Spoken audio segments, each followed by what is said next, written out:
sometimes I feel like I never know enough. The part around being behind the chair is a good example for me because sometimes I'll have clients come in and I feel they're in this seat of, and I know it's only coming from a place of being helpful, but I feel they're in this seat of almost they're giving me sometimes unsolicited information that I'm like, I already know that.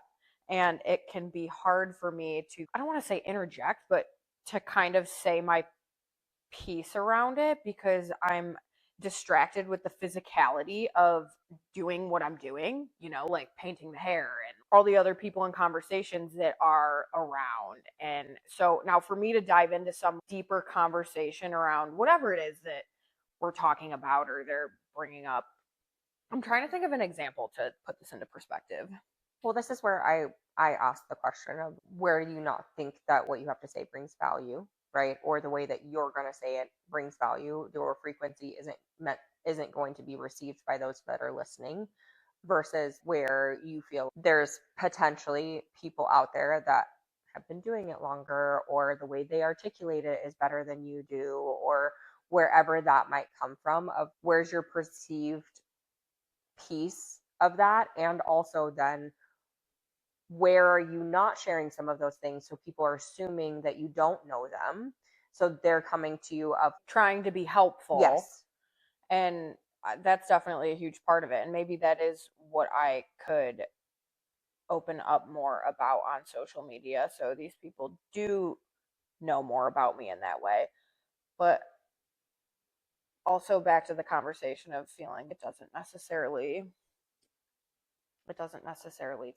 flow with the type of content or the things that I've put out in the past. And I don't want this whole conversation to be around content. It's just something that seems relevant. But well, if we're going to take it away from content, let's take it away from content for a second and think about it in the aspect of the rooms that you enter. Do you ever enter them being, whatever I say today isn't going to bring value to whoever I say it to? Sometimes. And I think it's because I feel, maybe it's a part of me that feels, okay, doing hair is my expertise. That's what I know a lot about. And then in terms of spiritual things or yogic practices, there's always going to be people that know more than you do, than I do. And I'm just like, what could I, as a novice, as the beginner, be bringing to the table that could be helpful for somebody when there's all of these other people out here that know so much more than I do? Okay, so this is where I want to take it back a little bit. One, aren't we all beginners? Yeah. Okay. I don't know why I hold myself to this particular standard or whatever the fuck it is. It's just because that's societally, I think, what we've kind of created on a collective level. No one wants to be a beginner, even though we're all beginners. Oh my God, it sucks. But it's actually the fun part of being human, if you ask me, right? That we get to learn something new, that everyone we encounter has some sort of activation for us that is something that we didn't know prior, or something that gets, like I said, activated on a cellular level within us for whatever our path is moving forward, right? And so that beginner part, if we can be open, if we can always be a student, Deb even talked about that in YTT, of we're forever a student and we are also a teacher. And we get to hold both archetypes. We do. And that doesn't mean that that's part of us is never going to know enough, because actually we're meant to continue to learn for our whole life. And I like the learning part. Yeah. I like the being the student part. And maybe it's just because I'm less practiced in the role of being a teacher. Maybe. But it's even like conversations like this and just these are just regular conversations that we're fucking having all the time. And to be able to record them, it's like there's teaching to be had in even doing this, listening to other people's conversations. How many times are you listening to a podcast? It's just a conversation. You're like, oh my God, I feel that way. Or that's a good takeaway or a little nugget of something that. Well, because the teacher is an archetype, right? So if you're not fully stepped into that archetype, if that archetype hasn't fully come online for you, it's going to feel wobbly to be a teacher. Mhm. It just doesn't automatically, we don't graduate YTT and it's like, teacher, here you go. And I'm just, I want to be the expert, right? Yeah. And I want to be the expert right now. Yeah, and that's not how it really works. It's an embodiment piece, right? An embodiment happens from doing. And that was one of the things that, for my feedback on my practicum, that I really, really thoroughly took deeply in with gratitude, was some of my feedback was there's an embodied part to my practice that you can't teach. Mm-hmm. And that just goes to show the years that I've done it, Yeah. and two, also the things that I've moved through in my life, and age-wise where I am. Mhm. There's so much that I've moved through from your age to where I am now. The amount of life I've lived in that time frame, the teacher archetype is maybe a little bit more something I embody Yeah. now, right? Because of the space that I hold and the things that I do and all of that. Well, just literally the experience of Yeah, it. but Yeah. it also, it wasn't always this way. Mhm. And I also still have those moments that I'm like, am I a teacher? Yeah. Do I have the wisdom? Is this Uh-huh. really what I'm meant to be doing? There's all of those pieces, regardless of where you are on your path, that I think it's very human and humbling to kind of check yourself in that way, but also not allow it to stop you from doing it. Yeah. And those are where I think the blocks end up happening, of where we confine ourselves to a box of like, well, I'm not as good as that person, then therefore that means I don't say anything, or I don't do it, or I don't take action, because they're already doing the thing and they're way better at it. So I just should let them be better at it. Mm-hmm. And the thing is we don't know what the path was to get them there. We don't know what they went through to get to that point. And some people are naturally more a teacher archetype. It just comes more naturally to them. And there's a lot of people that fake it, coming from, oh my fucking God, yeah. Coming from, and I think a lot of that will start to dissolve with this shift in energy. I am kind of one of those people that I'm calling out right now. You do one fitness competition and you think you can be a nutrition coach. Yeah. And you can help people, coach them to a fitness competition. Because you were super regimented and you had a lot of structure around the one thing that you personally did and made work for you in that like very specific case scenario, and now I know all. Yeah. And that's ego. I mean, that's driven by a deep ego. I mean, that industry is very egoic in the way, and superficial in a lot of ways, but it's a beautiful, beautiful industry if you can actually start tapping into what is really about. And for me, it was really about the beauty of pushing my physique and my discipline to a certain extent, of being able to see what my physical vessel was capable of doing if I put in the hard work. It was also a part for me to learn autonomy, right? Learn what having something that was just mine within the confines of different relationships, and how I could really create a bubble around myself to have a set goal to get to something. I also really love the puzzle of macros. I wanted to go deeper into that. And I do have my nutrition certification because of that. Have I ever fully coached someone through a program? Not to this point. Have I helped people along the way? 1,000 times over. And it is part of it. But what I've realized is it goes deeper than that. Yeah, you can help people, give them numbers for their macros, or give them a meal plan, or give them something, and they potentially might see results. And also, it's that person's responsibility to take it further than that, not the coaches. And the embodied wisdom that comes from doing it over time and trying different things, that part is where real coaches will start to shine, because they're able to hold their clients differently. So when it comes to self-doubt, where is that self-doubt translating into self-sabotage? Where is it blocking you? And that's part of your self-sabotage. Because your expertise, your easy part of your life, is hair. Like you said, it's what you know, it's what you've been doing. Outside of that, though, the way you move through the world, the reason you are capable of doing what you do behind the chair is because of the practices you have outside of that. And do you find value with speaking on them? I do. It's one of those Are things. you sure? It's one of those things where it's personal, because I feel if I had a resource like me now a couple years ago when I was really struggling it would have been super helpful for me. So personally, I find value in it, but I guess maybe this is just me assuming, should never assume, but maybe part of the 4 agreements. But I kind of just assume that people know already, or they're doing fine, or okay, I'm going to stop you. When you were struggling, who was assuming you were fine? everyone.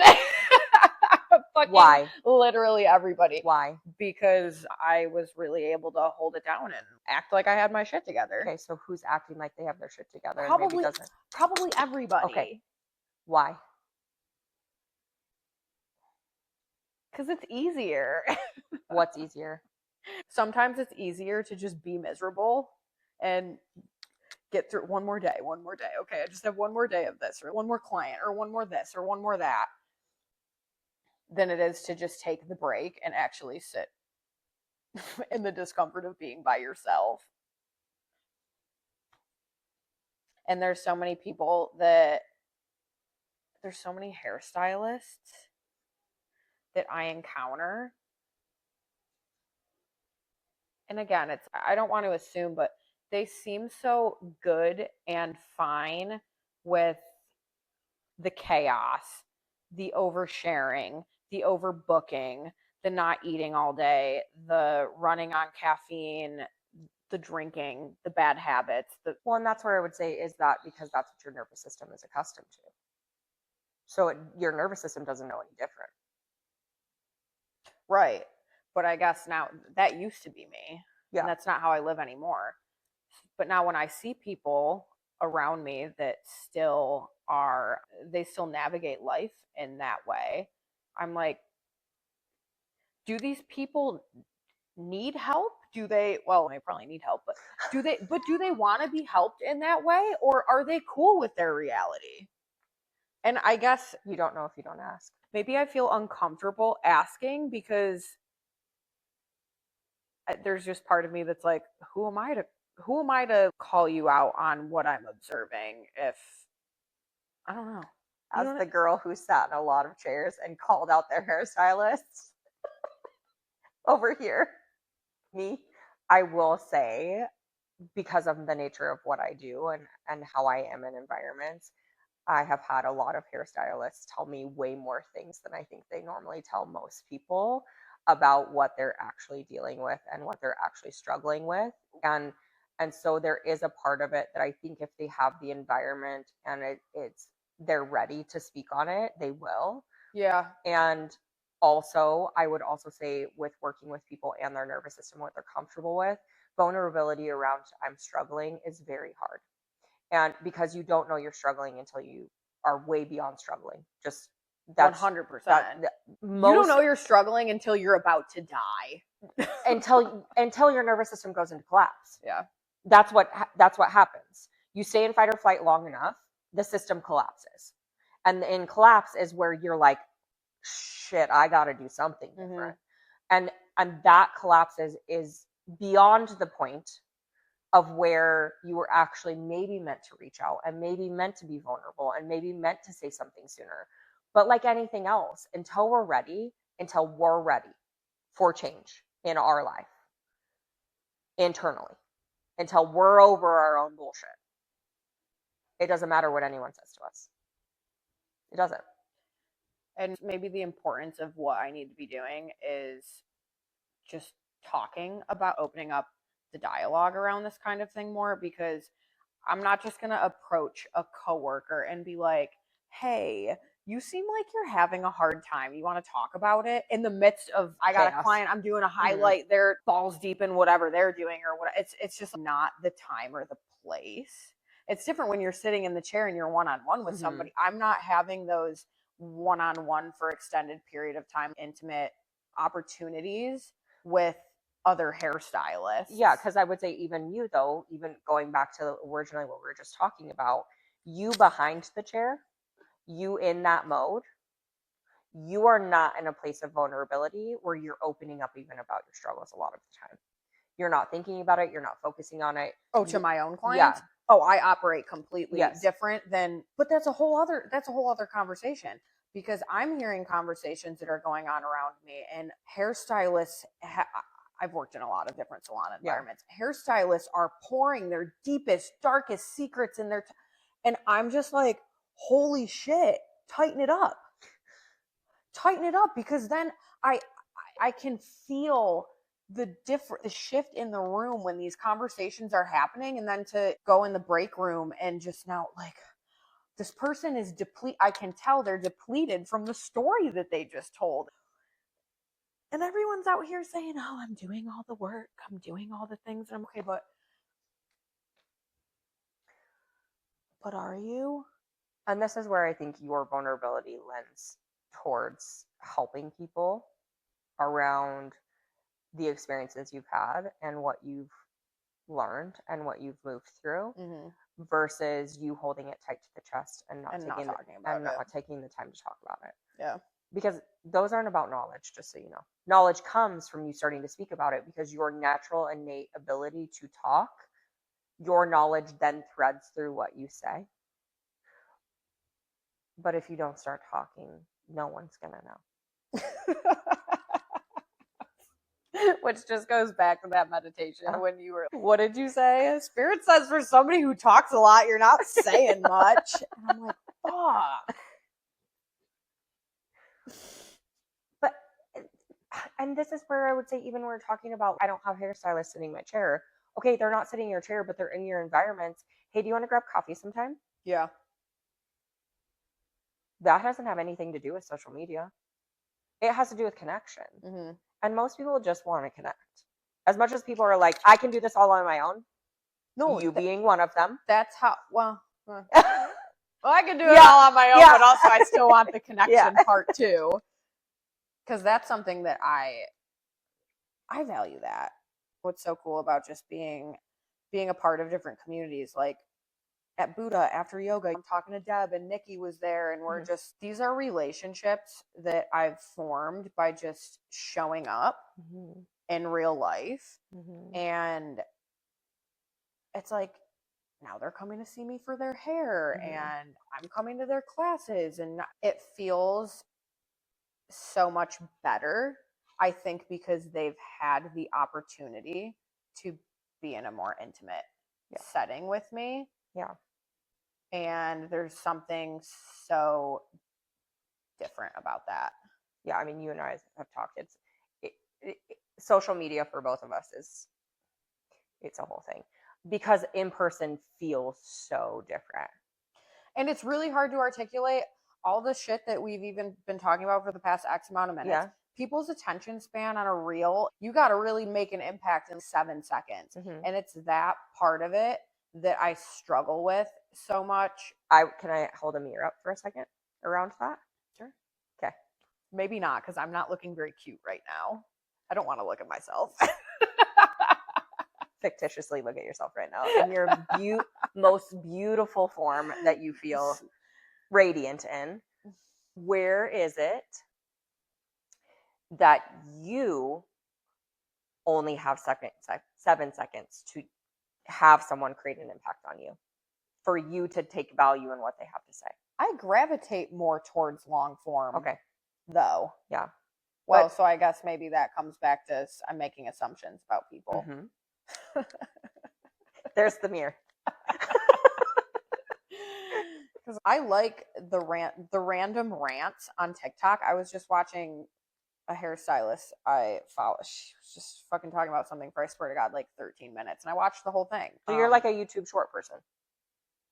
Yeah, or like a YouTube long regular person. I mean, I love a good short story long.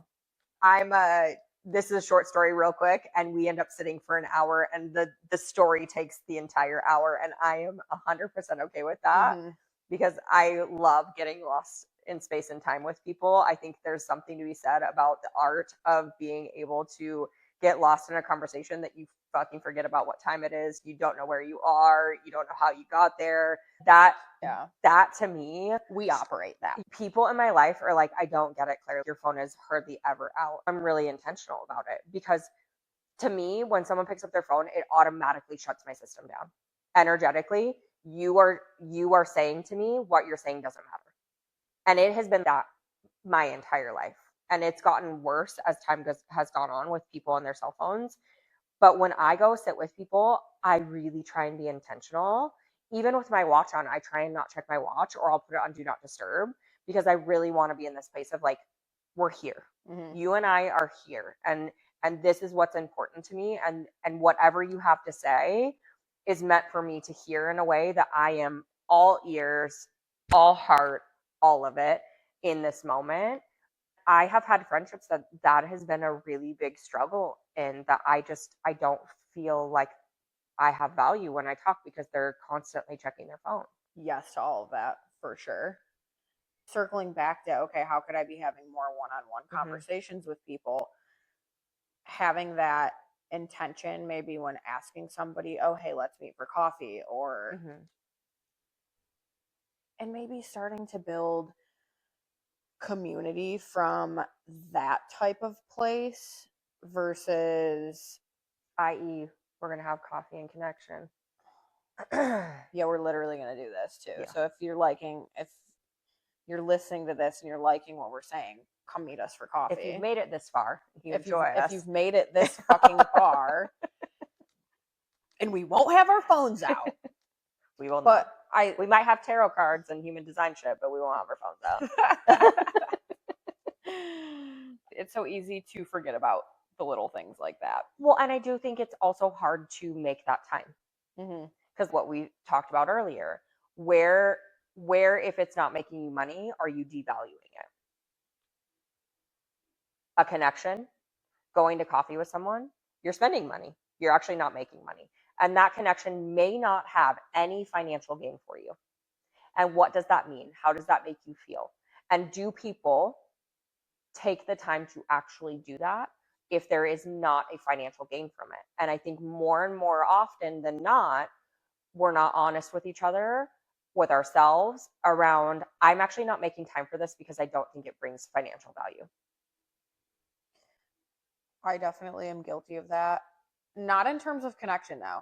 I would grab a cup of coffee with somebody every fucking day of the week. I love to talk and get to know people deeper and ask the questions. I just am naturally very curious. Yeah. And I would do that and not even fucking bring my phone. That I find a lot of value in, even if I'm spending $1 million on all the fucking matchas and lattes that my little heart desires. But there are so many other facets of that I am like, oh, if I'm not making money, what am I doing it for? Where the fuck does that come from? I mean, it's a collective thing, but yeah, it's something that we, I think, inherited over the years. And I think it is, I would say it's operating more from the masculine.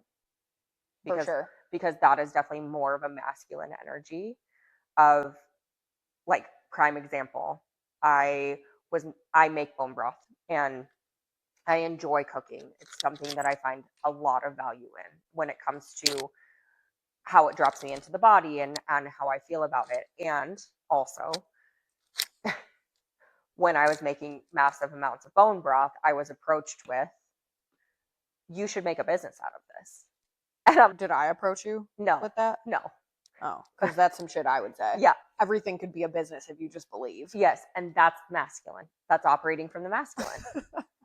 It just is, because that is what collectively we've created around it. Of does that have a dollar sign that's connected to it? If so, then you should keep doing it. There's so much value that has nothing to do with me creating a business out of it. I'm also like, why would I take the joy away from it? Right? But that's the masculine. That's that masculine energy of like, if it doesn't have a number against it, why are you doing it? Why are we like that? It is It's societally. everybody. It's operating more from consumerism, consumption. It's operating from a place of everything can make you $1 if you just believe. Yeah, and you just got to sell your soul to do it. I don't want to sell my soul. I like my soul. I like her too. But also I want to make money. And that's the thing, is like we just talked about, what is your energetic minimum? And if you don't have a clear energetic minimum, you're going to feel like there's this part of you that doesn't, the the value that you're bringing to things, the energetic exchange that's connected to it, doesn't necessarily match. I feel like it depends on what it's for.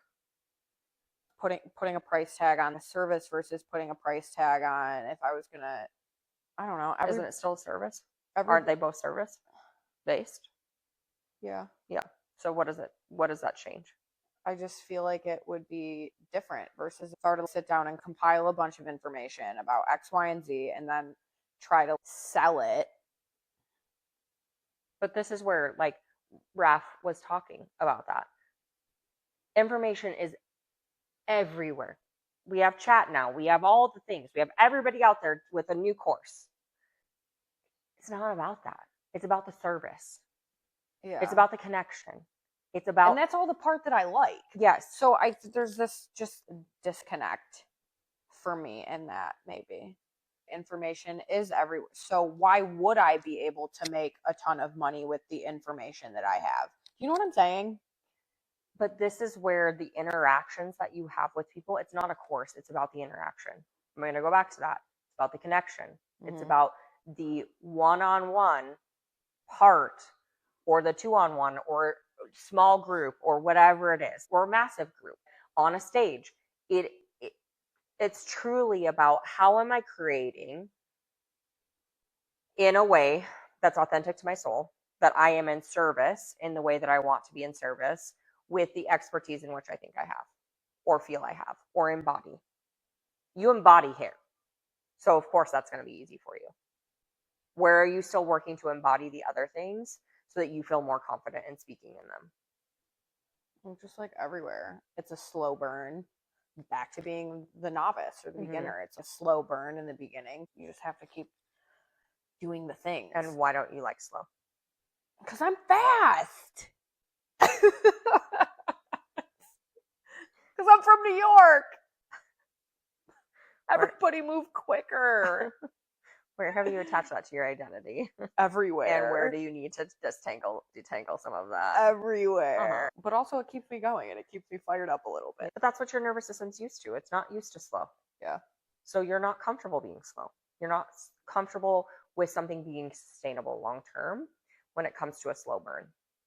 Even if that means in the future it's going to be foundationally built off something so sturdy that it's not going anywhere, and you get to just mix and match walls from now on, instead of, nope, tear that shit down, take the ground away, we got to resod, we're doing all the things.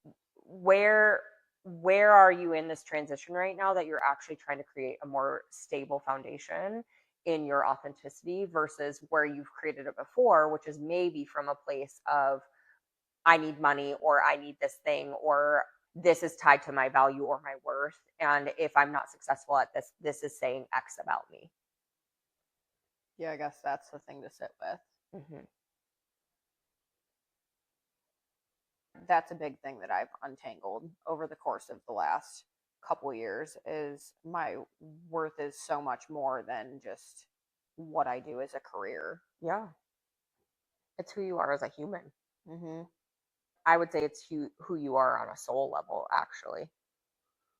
There's definitely people out there that can offer the same, if not better, type of service that I can offer, but they're not me. They might not care the same way that I do, or show up the same way that I do.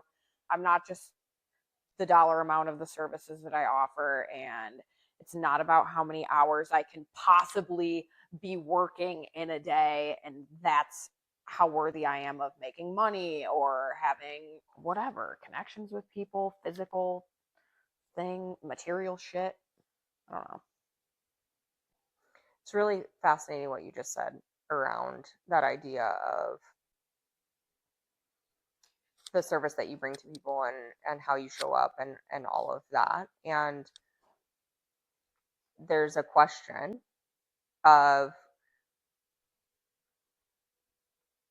were you always like this behind the chair, where conversation didn't necessarily flow, that you were so in the mode of what you were doing that you weren't having back and forth conversations with people?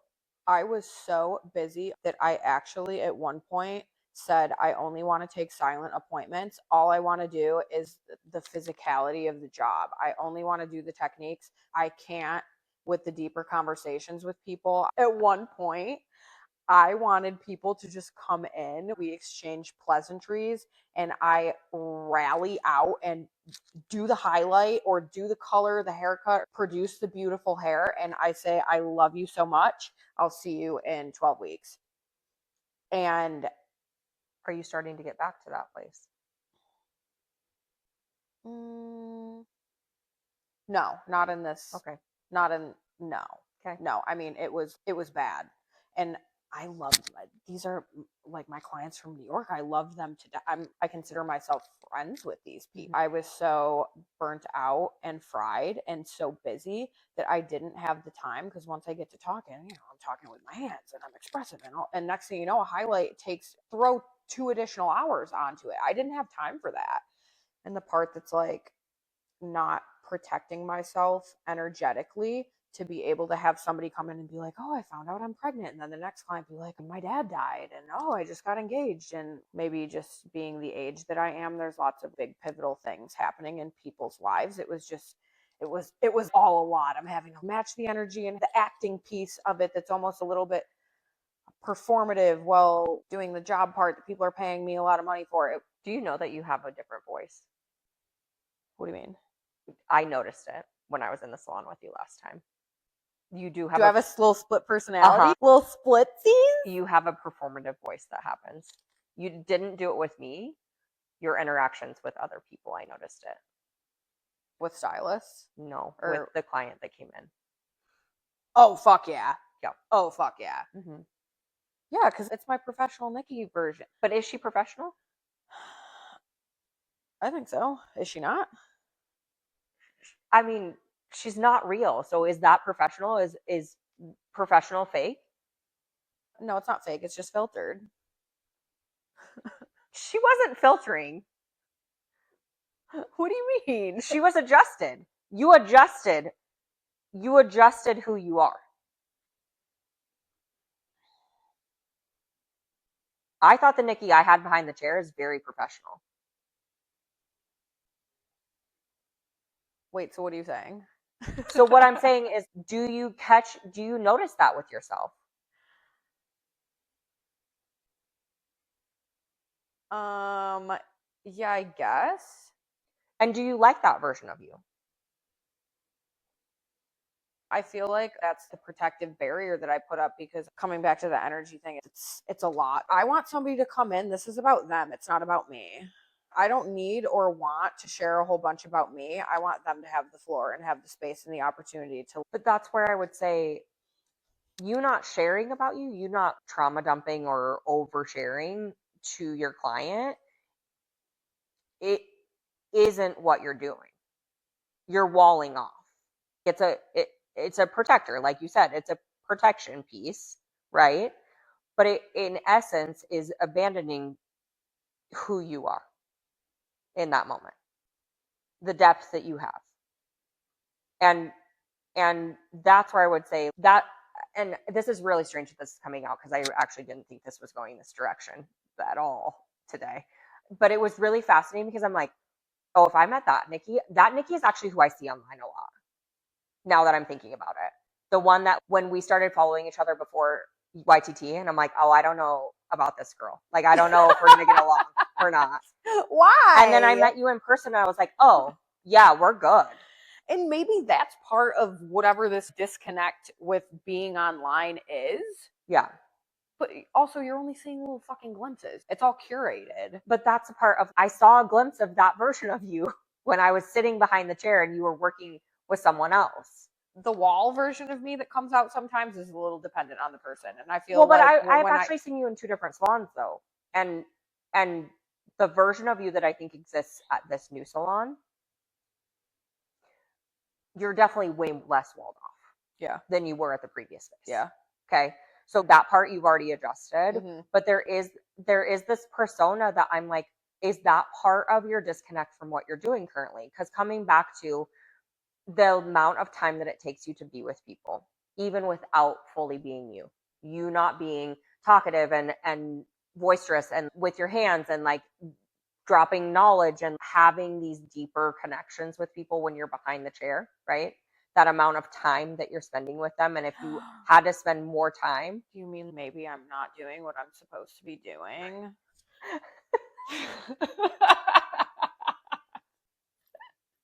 I'll get there. I gotta pay my bills. This is the question for you. What if you raised your prices and had less clients? Because the energetic exchange, when you said it the other day, you said, I felt like I worked this long and I should have made more money. But it still was a good amount of money. Yes. But also is it just a part of me that's like, oh, but it's never enough. There's also that. But what I would say is, what if you charge people more and you had more time with them and you actually got to be some of those parts of you? There's going to be people that are like, get me in, get me out. You're that kind of person. Mm-hmm. That's why I don't even get my fucking hair done. I'm a hairstylist and I get a highlight like once or twice a year. But also that's what I specialize in because that's my vibe. If a lot of my clients really aren't seeing me on super frequent schedules, but that is why when they do come in, it can take upwards of 5 fucking hours. You know what I mean? And is there just more opportunity for you to have a little bit more fun, especially if you jumped your prices just a little bit, so the energy exchange, if they are there a half hour extra or whatever, because they actually get to have more of an experience with you, are they even gonna notice that? I don't know that I would, because I know you and I know our connection and I know how you operate. What's funny about this is these are the conversations that I'm usually having with other hairstylists around. Okay, you really got to raise your prices. I see all of the sides of that. Well, and this is your open ego in human design. It's very hard to come up with pricing if you have that open. How do I close that bitch? Well, it's closed around your husband, so I mean, maybe take some opportunity to think of pricing when you're around him. Decondition that feeling of not enough. Working on that part. Now we're pulling human design in. Wow, this has gone places I did not imagine today. This is a journey. But that part of, are we taking away from the service by outpricing some people? Right?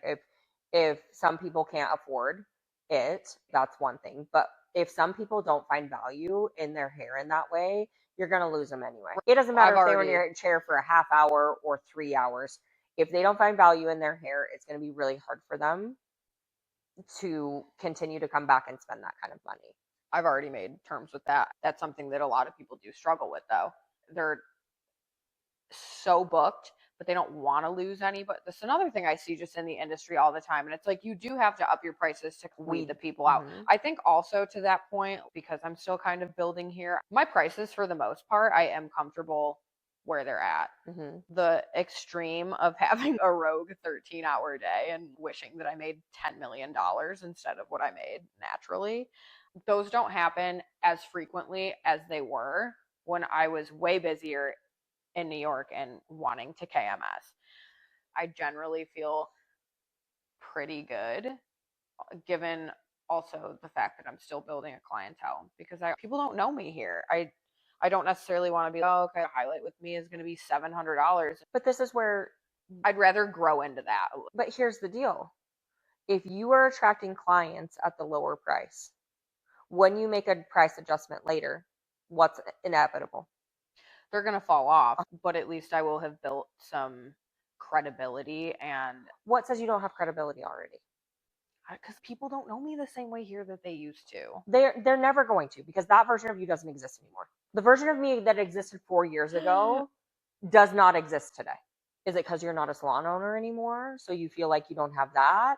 What is that really rooted in? Because it's not because people don't know you. Your work speaks for itself. I don't know. I've had to sit with some of these questions around the stuff that I'm doing, right? Because, okay, I'm a spray tan artist. I've been doing it for 15 years. So me charging $55 for a spray tan that takes me 20 minutes, I know the value that I bring to those environments. I know how long I've been doing it. I have an expertise And I've had lots of feedback around the spray tans that I give. So to me, I'm like, yeah, that's what I charge. And people pay it. People pay it. Could I be busier with it if I lowered my prices? Potentially, but are those really the clients I want? Not really, because it's not my focus anymore. It's something I enjoy, it's something I love, it's a part of who I am, it's a creative outlet. It's all of those things, but it is not my identity anymore. I'm not Claire, the tanning salon owner that does spray tans. I am Claire, who has stepped outside of that, who provides a lot of other services that work really internally to allow the internal world to match the external world. And aesthetically, I think a tan helps anybody. Your mental health raises slightly every time you get a spray tan or just a little bit of color on your skin. Like, I would say exponentially. You want all of the things to match, the internal and the external, and I think that that's a huge piece of that. Yeah, as is doing hair. It's the same concept. Yeah. And this example Lida gave, she's like, it's kind of like people that are like, I kind of like being a little sad. And you're like, well, have you ever actually been happy? And they're Who like, likes being sad? Well, some people kind of like this feeling of a little bit of victimhood every once in a while. You know what I mean? It's a little bit sad. Like, my life is a little bit depressing. And you're like, but have you ever really been happy? And if you have, you still are choosing that side. You know, it's kind of the same thing as being pale and tan, right? Like, there's this idea of like the internal world. Like, if you work a little bit on that and you actually have these moments of joy, do you really desire to be that? You know, but like, so the other side of my work now, it's like, I do struggle with like, I'm kind of a newbie to this, even though I have a lifetime that I've lived and done the things that I'm doing now in my lifetime has the created cumulative life experience. It's like you can't even put a price tag on. No. And like, yeah, I'm new to this space, but I've been doing this for years.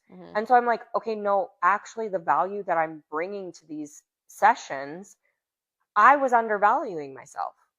And then because my books weren't full, I was like, oh, put the price lower because that's just going to fill the books and then I'll be okay. And then the universe was like, actually, no, we're going to not have that happen. And we're actually going to do the opposite and push you to be like, okay, no, what is my value? And what is the energetic exchange? And what am I happy with? What would, for somebody that is either starting out with something new in terms of what I have going on and stepping into this more like spiritual teacher role, so somebody like that, or even with the doing hair and I'm in a new area and I don't want to like totally price myself out, or exactly what you're describing. It's like, okay, but at the end of the day, I still have fucking bills to pay and shit like that. Where's the balance in that? Do people know where the balance is in that? Because that's what gets hard. When I first moved here and had no fucking clients, I was doing what I could and taking scraps. Yeah, taking people in my apartment, fucking shampooing their hair in the sink. And, you know, another artist posted about that recently. He has tons of fucking followers, and he was like, I've moved now 4 times. Just because I have a big following doesn't mean it's super quick for me to just pick up somewhere else and carry on like I had this clientele the whole time. Yeah. So in terms of being in that space, where's the practical balance? So this is where your nervous system comes in again, right? So if your nervous system is, I have bills to pay, and where I'm at right now pays my bills. I could be busier. I could have more of an energetic exchange for it to come in. But my nervous system also in this environment for these long days that I don't feel like the energy exchange necessarily is equated to the value that I'm bringing to the space. And I'm exhausted and back-to-back days kill me and all of those things. You have 2 parts of you. 1, the person, the humanness that has to pay the bills. 2, the other part of you that's like, my nervous system doesn't want to hold this at this price point. What is your nervous system comfortable with, right? So if your nervous system, again, like we talked about before, is chaos, is all the things, you are going to stay in that chaos. And it doesn't matter what the dollar point is. You're going to stay there because that's where you are. But when you start to transition out of that and you're actually like, I don't desire that chaos. I actually desire some level of groundedness in what I do. I love what I do. I want to be behind the chair. What is the value that I'm bringing to this? What part of me wants to have this piece of me sustain in a way that feels good for my nervous system. Okay, that could be your highlights are $1,000. Let's just throw that number out there. You have to sit with, what does that feel like? Can I even receive that? If $1,000 is too much and you're charging $500 right now, what does it feel like to meet in the middle? What's that price point? How does that feel in the body? Okay, that feels actually really comfortable. Okay, well, that's interesting that feels really comfortable. Maybe I need to go between that 1,000 and that middle then, because you need it to be slightly uncomfortable for growth, but you also need it to be an energetic exchange that feels good to you, i.e., where I've come to with my prices right now on the things that I'm doing. Do I think the value that I bring to these spaces is more than what I'm charging currently, or saying that I'm charging currently, and don't necessarily have my books full? 100%. And also, I knew my nervous system, this was the first step. Then you gain traction there, and then you go to the next step, right? But it's the evolution of that, of like, if you realistically had 3 days a week and you charged more for the clients that you had, so you could scale down the amount of people that you see in that day, how would that feel? How would that feel in your life outside of that? Would it create more calm? Would it create more chaos? What does that do for you? Is your nervous system only going to stay happy if you are chasing and doing? Because if that's the case, you scaling down your days and charging more money isn't in alignment for where you're at in this very moment. And if you see the value in what you bring to the table, if you see the value in who you are as a human, if it would allow you to create more deeper connections with the people that you work with, so you actually could have the impact behind the chair that I think you desire, isn't raising your prices a little bit and taking a little bit more time with people a great opportunity for you to do right now because your books aren't full? Yes to all of that. And there's also this part that wants to connect more with the hairstylist and to be able to show up in a way that's supportive of the hairstylist. Well, this is you going to a business owner versus being a stylist. This is the part of you that already was an owner of a business that wants the impact in the industry, not with necessarily the client. Get back to like being the novice and in the builder phase of being like, okay, so how am I going to show up for the industry in a way that's different, and building that from the ground up and kind of like putting the energy / monetary exchange on what that looks like in a way that feels good. I think what's hard with that is I compare it to what I can make behind the chair in that amount of time. I feel like those aren't equal right now. They're never going to be equal. So, because what will happen is when they become equal, they will then become unbalanced again. And then hopefully the doing the hair part is the lower value of the two. That's the goal. But I want it to happen tomorrow. But is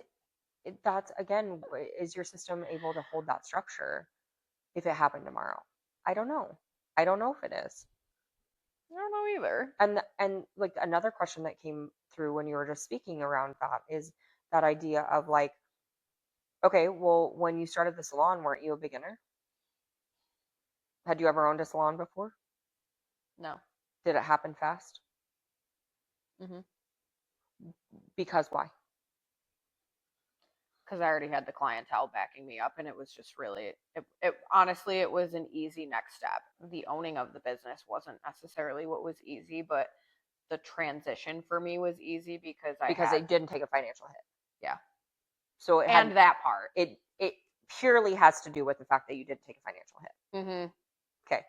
So there's a thread for you to look back on. Again, it's coming back to, if it doesn't make me money right this second, is it valuable?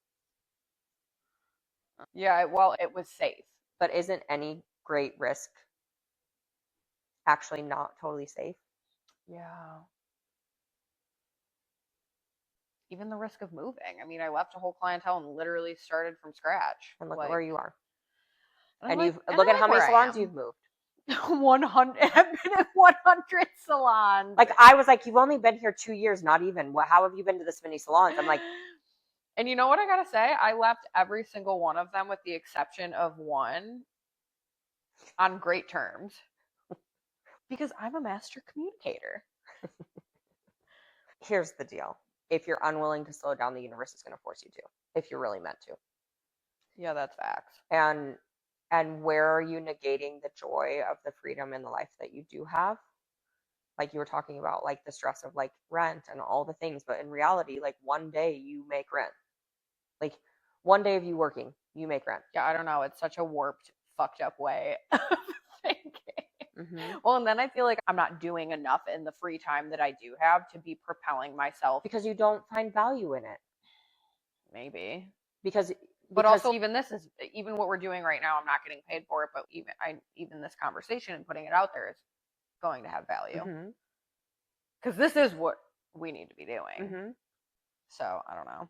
But that's a part of we've done our makeup, we didn't video, we've done our makeup and videoed, we've now not done our makeup, coming off a workout, and we're videoing, right? Just because we started having a dialogue, these are the building blocks that actually create change, right? And it happens slow. And I do think the man gen in general, it is very hard for you guys to slow down. There's this insatiable switchback thing that you do that it's to find a shortcut. And if there's a shortcut, there's lessons there and all the things, right? And as a generator, I'm the tortoise and I'm just trucking along and here we go and it'll be fine. And I trust the universe and hopefully everything's going to work out. It's going to work out. It has no other way of not working out, right? But it is that trusting in the timing and also knowing how much value has been brought to my life that is not financial when it comes to the abundance that I feel currently. And it's from conversations and connections that I've made in real life, in real time, in real intentionality. Also, relationships that I've had that have been massive triggers that I'm still moving through some things with, and that there's still inherent value in that. Even relationships that I've lost a lot of money from, not necessarily cost me money in the financial exchange, but cost me money in the time that I allotted for the exchanges I was having that did not equate equally in the energetic exchange that was happening. And so when you start looking at life in that way, it is this part of, all right, well, maybe this isn't financial value. Maybe there's not a financial piece that's connected to this, maybe in this moment, right? You said, I would meet with anyone with coffee. I'd spend X amount of dollars to be able to sit with them and all things. But in reality, at some point, there's an energetic exchange that's going on that's not financial. And when that scale starts to tip, that will be when you stop having those moments that you want to do those things. Because we all inherently have value. We just do. What you say to me, what I say to you, what do we have in our interactions, what activates in each of us, the change that happens from all of that, there's value to that. It creates a trajectory of our path that we're moving forward on. It could mean that we have financial gains from it. That's the hope, right? That we're creating some of this, that people will feel a certain way, and we will create an environment for people to come to and learn from us and grow with us and all of those things. And also the financial real part of society where we've sat in the collective of we need money to survive. And how is that flowing to us and how is that not? And I told you earlier, I'm very fortunate that I've had a very abundant life that I've been provided for in many ways along this path. And right now I am very abundant in so many ways that aren't financial. And I'm so grateful for that. And also, I know the financial piece is coming. I know that the puzzle pieces that I have had working in placement at this time, that there's no other way for the universe to not provide for me. And that belief is outweighing my time right now. Because I got way more time than money. And when you start to get to the place that you have way more time than money, time has a different meaning to you. But doesn't having the time make you want to utilize the time to make more money? Yes and no. Because I don't want to be over fixated on I'm running out of time, because that creates chaos in my nervous system. That doesn't keep me grounded. But I also recognize, like in session, and this is part of the reason I had to change the way I charge, is I was over giving my time because I want to be in service. I want to help people. I don't want to leave people in a worse place than when they came. And that part in session, because I lose space and time, I was over giving my time. And so, of course, I needed to adjust my energetic exchange and create better boundaries. If this is the amount of time I'm allotting, this is what my energetic exchange is. And if it's not that, it's not mine. And that's a hard place to be, especially when you have more time than money right now. Yeah. And I think that that's something that just comes up over and over again. It's one of the niyamas, stealing of time. Mm-hmm. Asteya. Asteya. But that part of us that, where are we stealing other people's time? And also, where are we stealing our own time? I'm not perfect with time. I could have better boundaries around time with myself. No one else involved. I could have better boundaries around my time. Me too. And that part is a hard truth, but it is, we're human and we get burnt out, and there's a lot of things going on collectively right now that is a distraction. And we have a lot of things on our phone that are a distraction, and we just inherently as humans get distracted. The thing around me sitting with, is this my path, or am I meant to get a job of some sort to financially sustain so that I can do these things? And there's all of me that my body is like, no. And I had to sit with, like, why is my body saying no? And I really truly believe, because in the past, in the recent past, when I owned a brick and mortar business, there was always this pullback. Every time that I'd start to get traction with something, I would get pulled back into that environment. And that was a distraction, because it would pull me back in a way that I was unable to still sustain what I was trying to do outside of it, because of energy, because of whatever it might be, because of drive. Well, if I have to go back here, I can't have both, right? There is that dichotomy that lives within me. But at this point, I'm like, no, if I chose something else right now, it would be another distraction. It just would be. And that's my truth in this moment. That doesn't mean that in a month or two, I'm not going to be like, nope, it's time, Claire. Things have shifted. You need to do something to survive, that you're not being provided for in a way that is sustainable, to keep necessities around you. And that is a very hard truth to get to, and also a place I'm happy and willing to be open-minded to. But in this very moment, it's a no. It's a no. And people are like, you're crazy. And I'm probably a little crazy. You're definitely fucking crazy. But again, for my nervous system, stepping into something you're what you're doing, it would kick it into, freak you out. I would not be able to function with my clients the way that I can function with my clients. My channel, my vessel, my energetic body would not be in a healthy state to be able to hold space for the people I'm holding space for. And that's plain and simple. This is like easy light work for me now. Mm-hmm. It was this fucking tenfold. Could you imagine that? And you're still kind of like that. It's fine. I think there might be a little part of me that's always gonna be that. I mean, it's where your comfort zone is.